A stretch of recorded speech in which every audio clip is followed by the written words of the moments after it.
Hello viewers, आज के video में हम देखेंगे कक्षा 9वीं हिंदी विषय का बेसलाइन टेस्ट जो कि इस वर्ष का है। तो यहाँ पे आपको कक्षा, नाम, विद्यालय का नाम लिखना है। उसके बाद यहाँ पे लिंग लड़का या लड़की, इस पे राइट लगाना है, दिनांक लिखना है। अब इसके बाद हम शुरू करेंगे प्रश्न। तो प्रश्न नंबर पहला है, नीचे दिए गए चित्र को देखकर दिया गया वाक्य पूरा कीजिए।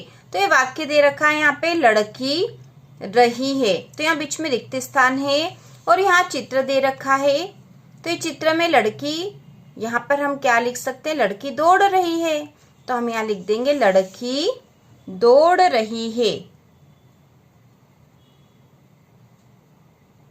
लड़की दौड़ रही है, यह हम लिख देंगे। इससे वाक्य पूरा हो गया है। इसके बाद प्रश्न नंबर जो अगला है वह है, दिए गए विकल्पों में से उचित विकल्प चुनकर लिखिए। तो यहाँ पे रिक्त स्थान दे रखा है और इसमें से हमें उचित विकल्प चुनकर लिखना है। तो इसमें जो दूसरे नंबर का है, शुक्र सबसे ज्यादा चमकने वाला है, ग्रह या गृह। तो हम यहाँ लिखेंगे ग्रह, ग्रह। शुक्र सबसे ज्यादा चमकने वाला ग्रह है। इसके बाद है, सभी के ऊपर करना और सभी के जानना उसे बहुत पसंद है। तो यहाँ लिखा राज और राज। तो हम यहाँ लिखेंगे सभी के ऊपर राज करना और सभी के राज जानना उसे बहुत पसंद है। तो इस प्रकार से यह आएगा। इसके बाद अगला प्रश्न है चौथा, सही वाक्य के साथ रिक्त स्थान भरे। मैंने वहां जाकर बहुत बड़ी भूल कर दी। अब यहाँ पे हमें जो लिखना है वो यहाँ पे 4 विकल्प दे रखे हैं। तो विकल्प है, मुझे वहां जाना चाहिए था। इसके बाद है ख वाला, मुझे वहां नहीं जाना होगा।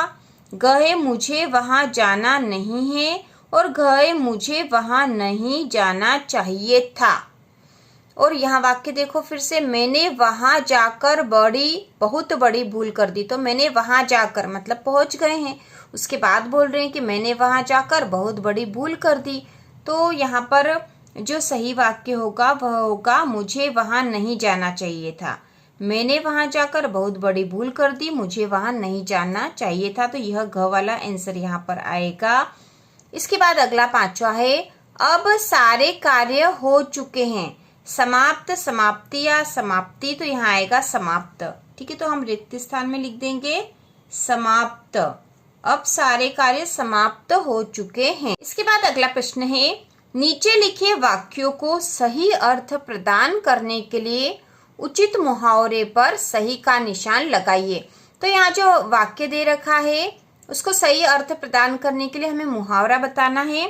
तो इसमें है, मीना ने मेरिट में आने के लिए, इसके बाद रिक्त स्थान है और यहाँ पे कोष्टक में दे रखा है, नाक में दम कर दी या दिन रात एक कर दी।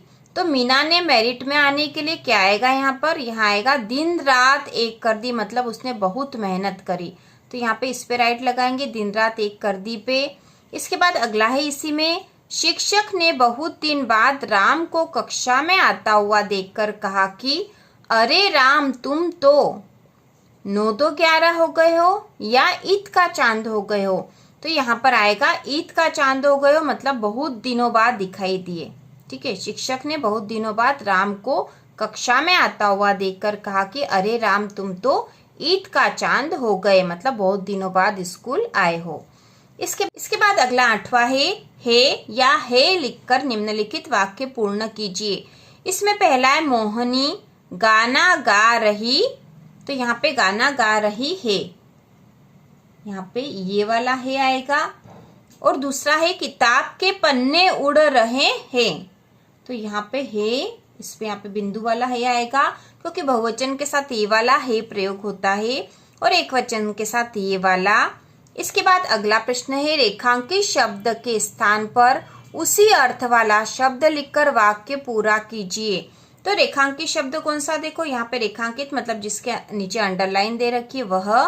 तो पानी शब्द रेखांकित है और हमें कहा है कि रेखांकित शब्द के स्थान पर उसी अर्थ वाला शब्द लिखकर वाक्य पूरा कीजिए। तो इसी अर्थ वाला हमें शब्द लिखना और वाक्य पूरा करना है। तो वाक्य है, मेरी माँ ने मुझे एक गिलास पानी दिया। इसको हम पानी शब्द जो है इसी अर्थ वाला दूसरा शब्द लिख देंगे, तो हम पानी के स्थान पर जल लिख सकते हैं और वाक्य को फिर से वैसा के वैसा लिख देंगे, जो कि बहुत ही आसान है। मेरी माँ ने मुझे एक गिलास जल दिया। तो हमने पानी के स्थान पर उसी अर्थ वाला दूसरा शब्द जल लिख दिया है और यह वाक्य पूरा हो गया है। इसके बाद अगला प्रश्न नंबर 10वां है, सम्राट अपने उत्तराधिकारी को चुनना चाहते थे। सम्राट अपने उत्तराधिकारी को चुनना चाहते थे, इसका अर्थ है कि राजा एक ऐसा व्यक्ति खोजना चाहते थे जो नीचे दिए गए विकल्पों में से एक विकल्प का चयन कर लिखिए। तो यहाँ पे राजा कैसा व्यक्ति ढूंढना चाहते थे, तो जो सम्राट मतलब राजा थे वो अपना उत्तराधिकारी चुनना चाहते थे। उत्तराधिकारी कौन होता है? जो सम्राट के बाद जो अगला सम्राट बनेगा वह उसका उत्तराधिकारी होता है। तो यहाँ 4 ऑप्शन हमें दे रखे हैं। हमेशा अपनी माँ का कहना मानता हो, कभी असफल न हुआ हो, या उनका स्थान ले सके, या फिर तंदुरुस्त हो। तो सम्राट अपने उत्तराधिकारी को चुनना चाहते थे, इसका अर्थ है कि वे क्या चाहते थे? एक ऐसा व्यक्ति खोजना चाहते थे जो उनका स्थान ले सके। तो इसमें ग वाला सही है, ठीक है, उनका स्थान ले सके। तो यहाँ आपको लिखना भी है उनका स्थान ले सके। इसके बाद अगला प्रश्न है, विजय आज से पहले दिनेश से कभी नहीं मिला। विजय आज से पहले दिनेश से कभी नहीं मिला, इसका मतलब हुआ कि विजय दिनेश से पहले कभी नहीं मिला था, पहली बार ही मिला है।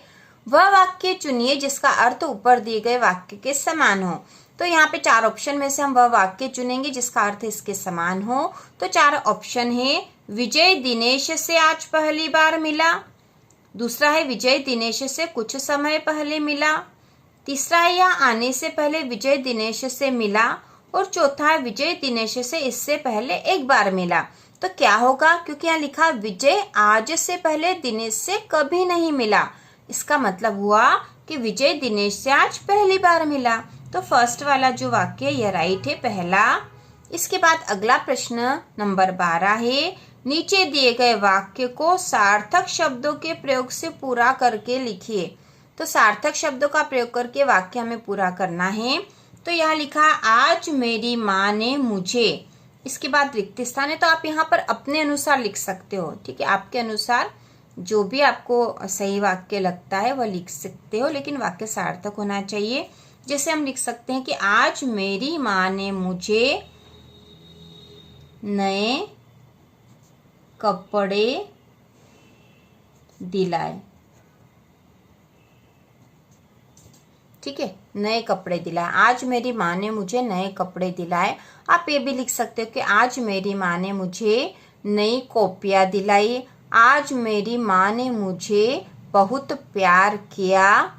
ऐसा कोई सा भी वाक्य हम बनाकर लिख सकते हैं।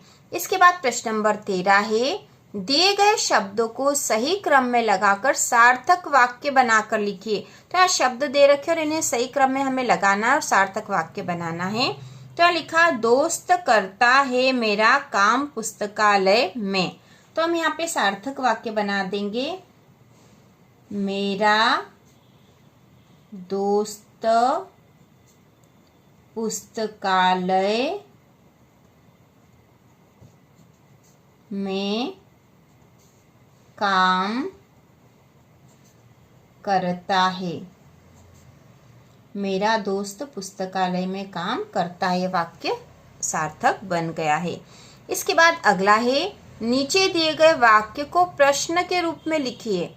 तो इस वाक्य को हमें प्रश्न के रूप में लिखना है, वह दिल्ली चला गया है। तो इसको प्रश्न के रूप में हम लिख देंगे, वह कहाँ गया है, वह कहाँ गया है। तो यह प्रश्न हो गया है। या फिर हम यहाँ पर प्रश्न इस तरह से भी बना सकते हैं कि क्या वह दिल्ली चला गया है, यह भी वाक्य सही होता। इसके बाद अगला जो प्रश्न नंबर 15 है, कक्षा में आए नए विद्यार्थी श्याम और शिक्षक के बीच संवाद को पूरा कीजिए। तो यहाँ पे संवाद मतलब बातचीत बता रखी है। शिक्षक मतलब शिक्षक कह रहे हैं आपका नाम क्या है, यह उन्होंने पूछा है क्योंकि नया विद्यार्थी कक्षा में आया है जिसका नाम श्याम है। तो श्याम क्या बोलेगा, मेरा नाम श्याम है। ठीक है। इसके बाद आगे है, शिक्षक फिर पूछ रहे हैं आपके पिताजी का नाम क्या है। तो श्याम जवाब देगा, पिताजी का नाम आप अपने अनुसार लिख सकते हो। तो हम यहाँ लिख देंगे, मेरे पिताजी का नाम पवन है। ठीक है, नाम आप जो भी आपको अच्छा लगे वह नाम लिख सकते हो। इसके बाद प्रश्न नंबर 16 है, कोष्टक में दिए गए विराम चिन्हों में से सही विराम चिन्ह का प्रयोग कर नीचे दिए गए वाक्य को पुनः लिखिए। तो यहाँ पे वाक्य दे रखा, मेरे पास कलम नहीं है, क्या तुम मुझे अपनी कलम दोगे। तो इसको विराम चिन्ह का प्रयोग करके फिर से लिखना है। तो हम यहाँ लिखेंगे, मेरे पास कलम नहीं है,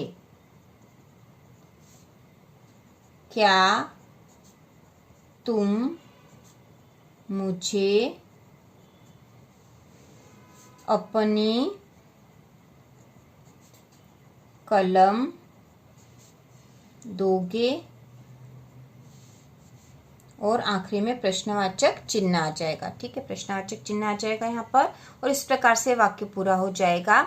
इसके बाद जो प्रश्न दे रखा है उसके पहले गद्यांश दे रखा है, इसको पढ़ के फिर नीचे के प्रश्नों के उत्तर देना है। तो यहाँ प्रश्न है, निम्नलिखित गद्यांश को पढ़कर नीचे लिखे प्रश्नों के उत्तर लिखिए। प्रश्न क्रमांक 17 से 19। तो ये गद्यांश हम पढ़ेंगे और उसके बाद प्रश्नों के उत्तर लिखेंगे। तो गद्यांश है, जब रियासत देवगढ़ के दीवान सरदार सुजान सिंह बूढ़े हुए और परमात्मा की याद आई तो जाकर महाराज से विनय की कि दीनबंधु दास ने श्रीमान की सेवा 40 साल तक की, अब कुछ दिन परमात्मा की सेवा की आज्ञा चाहता है। राजा साहब अपने अनुभवशील नीति कुशल दीवान का बड़ा आदर करते थे। बहुत समझाया लेकिन दीवान साहब ने न माना, तो हार कर उनकी यह प्रार्थना स्वीकार कर ली, पर शर्त यह लगा दी कि रियासत के लिए नया दीवान आप ही को खोजना पड़ेगा। दूसरे दिन देश के प्रसिद्ध समाचार पत्रों में यह विज्ञापन निकला कि देवगढ़ के लिए एक सुयोग्य दीवान की जरूरत है। जो सज्जन अपने को इस पद के योग्य समझे वे वर्तमान दीवान सरदार सुजान सिंह के समक्ष उपस्थित हो। यह जरूरी नहीं है कि ग्रेजुएट हो, हष्ट पुष्ट होना आवश्यक है। 1 महीने तक उम्मीदवारों के रहन सहन आचार विचार की देखभाल की जाएगी। विद्या का कम परंतु कर्तव्य का अधिक विचार किया जाएगा।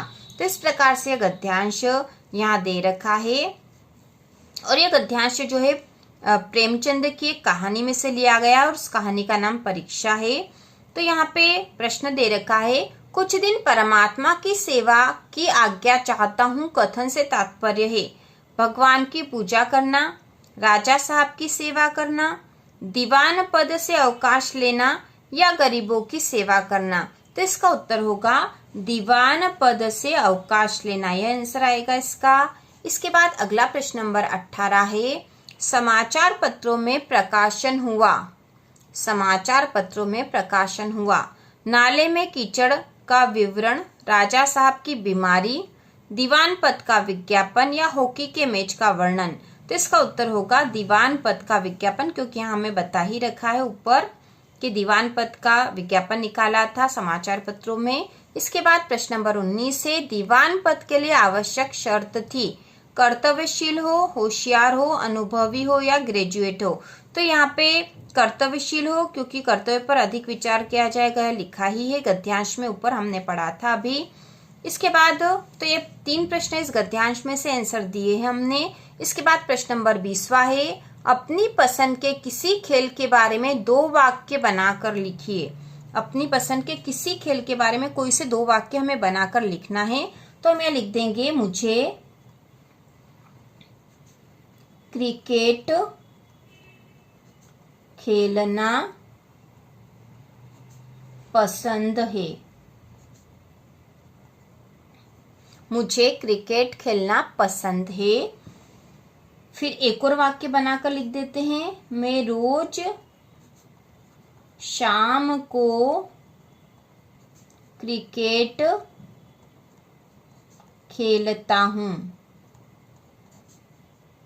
ठीक है, ये दो वाक्य हमने बनाकर लिख दिए। आप कोई से भी दो वाक्य अपनी पसंद से यहाँ लिख सकते हो। इसके बाद अगला प्रश्न नंबर 21वां है, चित्र को देखकर उसके बारे में 3 वाक्य लिखे। तो चित्र को देखना है और उसके बारे में कोई से भी 3 वाक्य हम लिख सकते हैं। चित्र देखकर कोई से भी 3 वाक्य हमें लिखने हैं। तो चित्र यह दे रखा है, यहाँ पे एक हाथी है, यहाँ पे हिरण है, पेड़ है और यहाँ पे 2 और जो जानवर दिखाई दे रहे हैं। तो हम कोई से भी 3 वाक्य लिख सकते हैं। तो हमने यहाँ लिखा है, हाथी अपने दोस्तों के साथ खेल रहा है। दूसरा वाक्य है, हाथी के कान बड़े बड़े हैं।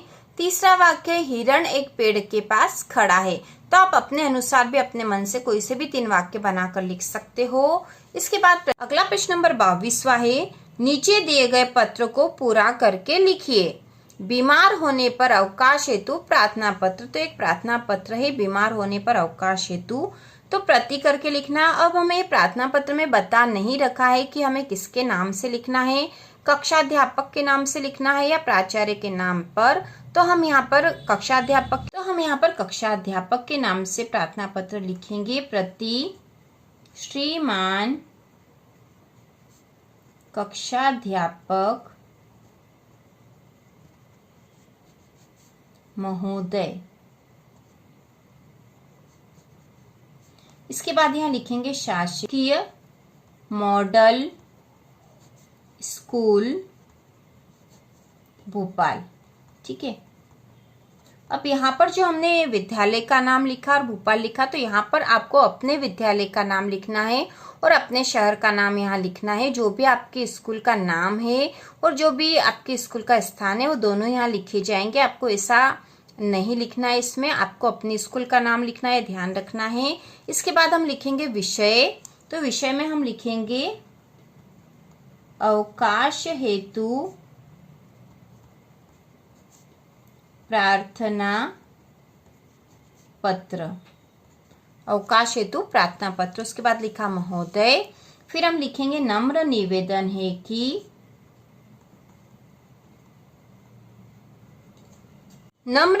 है कि मुझे कल रात से बुखार आ रहा है, जिसके कारण मैं आज विद्यालय आने में असमर्थ हूँ।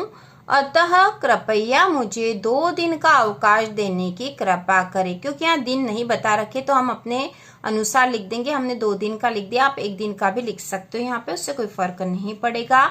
उसके बाद यहाँ सधन्यवाद लिखा है। आखिरी में हम लिखेंगे आपका आज्ञाकारी नाम और कक्षा। तो यहाँ आपको अपना नाम लिखना है और अपनी कक्षा लिखनी है। तो इस प्रकार से प्रार्थना पत्र लिखेंगे। अगला प्रश्न है, दिए गए विकल्प में से उचित विकल्प पर सही का निशान लगाएं। तो यहाँ प्रश्न है, उपयुक्त पत्र को लिखने का विषय क्या है। जो ऊपर वाला पत्र हमने लिखा उसका विषय क्या है। तो यहाँ पे 3 ऑप्शन दे रखे हैं। पहला है बीमारी की सूचना देने हेतु, दूसरा है स्वास्थ्य ठीक न होने के कारण अवकाश लेने हेतु और तीसरा अवकाश के लिए बीमार होने हेतु। तो यहाँ पे जो सही है वह है दूसरा वाला, स्वास्थ्य ठीक न होने के कारण अवकाश लेने हेतु। तो इस प्रकार से हिंदी का पूरा बेसलाइन टेस्ट पेपर हमने हल कर लिया है। तो इसी प्रकार के और वीडियो देखने के लिए कक्षा 9वीं और 10वीं की संपूर्ण तैयारी के लिए चैनल को सब्सक्राइब कीजिए।